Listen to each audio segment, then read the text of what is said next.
আসসালামু আলাইকুম। আপনি যদি একজন ক্রিকেটার হন, তাহলে আপনার ক্রিকেটের নিয়ম জানতে হবে। খুব স্বাভাবিক ব্যাপার। শুধু স্কিলস থাকলে তো হবে না, মাঠে আপনাকে নিয়মগুলোও জানতে হবে। আপনার চাইতেও খুব বেশি ইম্পোর্টেন্ট আরো কিছু মানুষের এই ক্রিকেটের নিয়মগুলা জানা। সেই মানুষগুলা হচ্ছে যারা খেলাটা পরিচালনার দায়িত্বে থাকেন। ক্রিকেটে যাদেরকে বলা হয় আম্পায়ার। মাঠে ২ জন আম্পায়ার থাকেন, একজন এক্সট্রা আম্পায়ার থাকেন আর থার্ড আম্পায়ার বা টিভি আম্পায়ার হিসেবে একজন থাকেন। সবাইকে কিন্তু ক্রিকেট খেলার নিয়মগুলো জানতে হয়। বাংলাদেশ এবং ইংল্যান্ড নারী ক্রিকেট দলের মধ্যে নারী বিশ্বকাপের যে খেলাটা হয়ে গেল, সেখানে তৃতীয় আম্পায়ার যিনি ছিলেন ভারতের গায়ত্রী ভেনুগোপালান, এখন তিনি আসলে ক্রিকেটের নিয়ম কতটুকু জানেন সেগুলো নিয়ে কিন্তু একটু শঙ্কা জেগেই উঠছে। আমি বাংলাদেশ এবং ইংল্যান্ডের খেলা বাদ দিলাম। কারণ এই গায়ত্রী ভেনুগোপালান তার কিন্তু এই ধরনের ব্লান্ডার করার হিস্ট্রি এবারই ১ম না। তিনি এর আগেও করেছেন। WPL বা ওমেনস IPL আমরা যেটা বলি, সেখানে কিন্তু আমরা মুম্বাই-দিল্লি ম্যাচে আমরা দেখেছি তিনি অদ্ভুতরে কিছু সিদ্ধান্ত দিয়েছেন। যেমন অন দ্য লাইন হলে আমরা কি বলি, on the line belongs to the umpire. এটাও তো ক্রিকেটের একটা বেসিক নিয়ম, তাই না? অন দ্য লাইন ব্যাট ছিল এবং স্টাম্প ভেঙে দিয়েছে ফিল্ডার, তাহলে সেটা তো ব্যাটার আউট হয়ে যাওয়ার কথা। কিন্তু গায়ত্রী ভেনুগোপালান তিনি বললেন নট আউট। একই ম্যাচে আরো একটা ব্যাপার হয়েছে, সেবার হচ্ছে যে ক্রিজ পার হয়ে গেছে ব্যাটারের, কিন্তু ক্রিজের ভেতরে কখনোই তার ব্যাট মাটি স্পর্শ করেনি, বাতাসে ছিল। আম্পায়ার এটাকেও বললেন নট আউট। তো এই গায়ত্রী ভেনুগোপালান বাংলাদেশ ইংল্যান্ডের ম্যাচে মারুফার বলে যেটা ঘটলো, ওই প্রথমে হেদার নাইট শি ওয়াজ অন 0 রানের খাতাই তিনি তখনও খোলেননি। কি হলো, বিশাল একটা কট বিহাইন্ডের অ্যাপিল, অনফিল্ড আম্পায়ার আউট দিলেন, তারপরে রিভিউ নিলেন হেদার নাইট। রিপ্লেতেও দেখলাম সামনে পায়ে লেগেছে, মানে প্রথমে প্যাডে লেগেছে। প্রথমে প্যাডে যখন লাগলো, গায়ত্রী ভেনুগোপালান প্রথম ব্লান্ডারটা সেখানেই করলেন। তিনি যখন দেখলেন যে বল প্রথমে প্যাডে লেগেছে, প্যাড ফার্স্ট বলে তিনি বল ট্র্যাকিং এ চলে গেলেন এবং বল ট্র্যাকিং এ দেখা গেল যে আউটসাইড অফ স্টাম্প ইম্প্যাক্ট, অর্থাৎ তখন কিন্তু ইমিডিয়েটলি সেটা নট আউট হয়ে যাওয়ার কথা। মনে হয় কেউ একজন তখন থার্ড আম্পায়ারের কানের কাছে গিয়ে বললো যে ভাই একটু দেখেন না, পরেও তো ব্যাটে লাগতে পারে। তো তখন তিনি বললেন যে, যেহেতু এখন থার্ড আম্পায়ারের কথা শোনা যায়, তখন তিনি বললেন যে let's get back to the ultra edge again. তারপরে তিনি দেখলেন এবং তারপরে আমরা কি দেখলাম যে ফার্স্ট যে ফ্রেমে প্যাডে লাগলো, সেকেন্ড ফ্রেমটা বল এবং ব্যাট এবং প্যাড যখন খুব ক্লোজ প্রক্সিমিটিতে ছিল, তখন একটা স্পাইক ছিল আলট্রা এজে।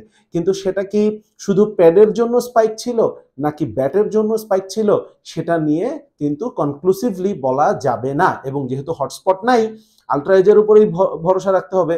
এবং আম্পায়ার নিজেও বললেন যে ইনকনক্লুসিভ এভিডেন্স যে এটা ব্যাটে লেগেছে কিনা। এখন ইনকনক্লুসিভ এভিডেন্স যদি আম্পায়ারের মনে হয়, তাহলে সেটা তো অনফিল্ড ডিসিশনটাই থাকবে। Wow, what a decision! ক্রিকেটের বেসিক রুলটাই তিনি জানেন না। এই একই ইনকনক্লুসিভ এভিডেন্সের খাড়ায় পড়ে তিনি হেদার নাইটের আরো একবার কিন্তু নট আউট দিয়েছেন। সেবার কি হলো, ফাহিমের বলে হেদার নাইট ক্যাচ দিয়েছেন, স্বর্ণা আক্তার সামনে ডাইভ দিয়ে দুর্দান্ত একটা ক্যাচ নিয়েছেন। ক্যাচের ব্যাপারে কারো কোনো সন্দেহ নেই। অনফিল্ড আম্পায়ারও কিন্তু থার্ড আম্পায়ারকে কল করেন নাই, যে তিনি কিন্তু থার্ড আম্পায়ারকে ডাকেন নাই ওয়াকি টকিতে, এবং হেদার নাইটও হাঁটা শুরু করলেন। থার্ড আম্পায়ার নিজেই শতপ্রণোদিত হয়েই কিনা তিনি একটু দেখলেন, দেখে তিনি অসংখ্য অ্যাঙ্গেল থেকে রিপ্লে দেখলেন, রিপ্লে দেখে আবারও তিনি বললেন ইনকনক্লুসিভ এভিডেন্স যে বল মাটিতে টাচ করেছে নাকি ক্লিন ক্যাচ তিনি সেটা বুঝতে পারছেন না, এই জন্য এটা নট আউট। আবারও তিনি ক্রিকেটের বেসিক একটা রুল ব্রিচ করলেন। হেদার নাইটের উইকেটটা যদি গতকালকে এই অদ্ভুতরা সিদ্ধান্তগুলোতে নট আউট না বলতেন, তাহলে কিন্তু বাংলাদেশ হয়তোবা ম্যাচটা জিতেও যেতে পারত। এই জন্যই বাংলাদেশের ফ্যানরা এটা নিয়ে কথা বলবে এবং এটাকে খুব স্বাভাবিক। এবার খুব ছোট্ট করে ম্যাচের বাকি অংশের কথা যদি বলি, এতক্ষণ তো আম্পায়ারের ভুলের কথা বললাম, এবার বলি বাংলাদেশ কি ভুল করেছে। ভাই, ৩০০ বলের খেলা, বাংলাদেশ ২৯৮টা বল খেলেছে ব্যাটিং ইনিংসে, যার মধ্যে ২১১টা ডট বল দিয়েছে। ২১১টা ডট বলের মধ্যে যদি 50টা বলও সিঙ্গেল হতো, তাহলেও কিন্তু রান হয়ে যেত 230-এর কাছাকাছি। এবং 230 রান যদি বাংলাদেশ করতে পারতো, খেলা কালকে যেখানে শেষ হয়েছে, বাংলাদেশ হয়তোবা ম্যাচ জিতেই যেত। শোবানা মুস্তারি একটা ভালো 50 করেছেন। আপনি হয়তোবা বলতে পারেন যে তিনি অনেক স্লো খেলেছেন, কিন্তু তারপরে 55 স্ট্রাইক রেটকে আমি খুব একটা খারাপ বলবো না, বাংলাদেশের নারী ক্রিকেটের সামর্থ্য এবং শক্তিমত্তার উপর বিচার করে। শোবানা মুস্তারি ভালো করেছেন। শুরুতে শারমিন সুক্তা একটা ভালো ইনিংস খেলে দিয়েছেন শুরুতে, এবং শেষ দিকে রাবেয়া 27 বলে 43টা বাংলাদেশের ইজ্জতটা বাঁচিয়েছে, 178 পর্যন্ত তারা গিয়েছে। এখন বাকি সব ব্যাটারই তো ব্যর্থ হয়েছেন, কিন্তু আমি 3 জন ব্যাটারের কথা আলাদা করে বলতে চাচ্ছি। স্বর্ণা আক্তার 23 বল খেলেছেন, তার মানে আপনি সেট। 23 বল খেলে আপনি 10 রান করে আউট হয়ে গেছেন। ঋতুমণি 36 বল খেলেছেন, তাহলে আপনি সেট হননি এটা বলার উপায় নেই। 36 বল খেলে তিনি 5 রান করে আউট হয়ে গেছেন। ফাহিমা আক্তার 25 বলে 7 রান করে আউট হয়ে গেছেন। অর্থাৎ এই তিনজন ব্যাটার তারা কিন্তু উইকেটে সময় কাটিয়েছেন, সেট হয়েছেন এবং তারপরে কোনো রান করতে না পেরে, আমি বলার হিসেবে যদি বলি ভাই 36 বলে 5, 25 বলে 7, এটাকে কোনো রান না করতে পারাই বলা যেতে পারে। তারপরে তারা দলকে আরো বিপদে ফেলে আউট হয়ে চলে এসেছেন। বাংলাদেশের বোলিংটা সর্টেড এবং ইন্ডিয়া শ্রীলঙ্কায় খেলা হচ্ছে এই জায়গায় বাংলাদেশের বোলিংটা কিন্তু খুবই ভালো। Marufa once again has been brilliant. তিনি ইংল্যান্ডের টপ অর্ডার আবারও কাঁপিয়ে দিয়েছেন। তারপর এখন 5 ওভার করে তিনি ইনজুর্ড হয়ে চলে গিয়েছেন। আমি জানি না তার ইনজুরির অবস্থা কি।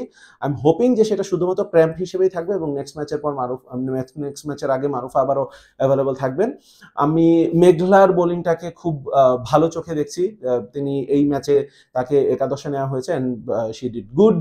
তারপর আমি ফাহিমার কথা তো অবশ্যই বলতে হবে। ফাহিমা মোটামুটি একাই ইংল্যান্ডের মিডল অর্ডারকে ধসিয়ে দিয়েছেন এবং ফাহিমা 16 রানে 3 উইকেট 10 ওভার বল করে। What a brilliant display of leg spin bowling. আমি একটুখানি হতাশ হয়েছি রাবেয়ার উপর, স্বর্ণার উপর। এই ধরনের উইকেটে যেটা গুয়াহাটিতে ছিল সেখানে তাদের আরেকটু ইফেক্টিভ হওয়া উচিত ছিল। উইকেট যদি নাও পেতেন, তারা 4-এর উপরে ইকোনমি করেছেন, তাদেরকে কিন্তু 3-এর নিচে রাখতে হতো ইকোনমি রেটটা অন্তত, এবং তাহলে হয়তো বা উইকেটও তারা ওভাবে তুলে নিতেন। তবে আমি সবচেয়ে বেশি হতাশ হয়েছি নাহিদা আক্তারের উপর। নাহিদা আক্তার বাংলাদেশের প্রিমিয়ার স্পিন বোলার এবং তার উপরে মারুফা তো রিসেন্টলি এত বেশি চমকাচ্ছেন। নাহিদার উপরে বাংলাদেশের ভরসা কিন্তু অনেক আগে থেকে। গত বছর তিনি প্লেয়ার অফ দ্য মান্থ হয়েছেন আইসিসির, তারপর হচ্ছে যে তিনি ওডিআই টিম অফ দ্য ইয়ারে জায়গা করে নিয়েছেন। তো এই ধরনের একটা প্লেয়ারের কাছ থেকে এই ধরনের ক্রাঞ্চ গেমে কিন্তু আমরা ভালো পারফরমেন্স আশা করি, কিন্তু নাহিদা গতকালকে তিনি তার নামের প্রতি একেবারেই সুবিচার করতে পারেননি। ওভারঅল ইংল্যান্ডের সাথে বাংলাদেশের ম্যাচটা বাংলাদেশের হারার কথা ছিল, সেটাই হয়েছে, কিন্তু বাংলাদেশ জিততে পারতো এবং বাংলাদেশ বোলাররা অবশ্যই জয়ের মতো একটা সম্ভাবনা তৈরি করেছিল, কিন্তু সবচেয়ে বড় যে ভিলেন, সে ভিলেনের কাঠগড়ায় কিন্তু দাঁড়াতেই হবে ভারতীয় তৃতীয় আম্পায়ার যিনি দায়িত্ব পালন করেছেন, ভারতীয় গায়ত্রী ভেনুগোপালান। আমি জানি না বাংলাদেশ নারী ক্রিকেট দল অফিসিয়ালি কমপ্লেন করবে কিনা, সেটা করা উচিত এবং করলে আইসিসি বা ম্যাচ রেফারি যিনি রয়েছেন তাদের হয়তোবা এই জায়গাগুলোতে আরেকটু নজর দেওয়া উচিত। কারণ গায়ত্রী যে ভুলগুলো করেছেন সেগুলো আসলে কোনো হিউম্যান এরর বলে আপনি ছেড়ে দিতে পারবেন না। সেগুলো বেসিক আম্পায়ারিং বা বেসিক ক্রিকেটের রুলের তিনি ব্যত্যয় ঘটিয়েছেন এবং সেটা এবারই প্রথম হয়নি, তার এটা পুরানো রেকর্ডও রয়েছে। তার মানে এই আম্পায়ারের কোয়ালিটি নিয়ে সবসময় কিন্তু প্রশ্ন ছিল। ভিডিওটা যদি ভালো লাগে বন্ধুদের সাথে শেয়ার করুন, ভিডিওতে একটা লাইক দিন এবং অবশ্যই আপনার মতামত কমেন্টে জানাবেন। আর ভিডিওটা যদি অবশ্যই ভালো লাগে, আমাদের চ্যানেলটা যদি ভালো লাগে, চ্যানেলটা অবশ্যই সাবস্ক্রাইব করবেন।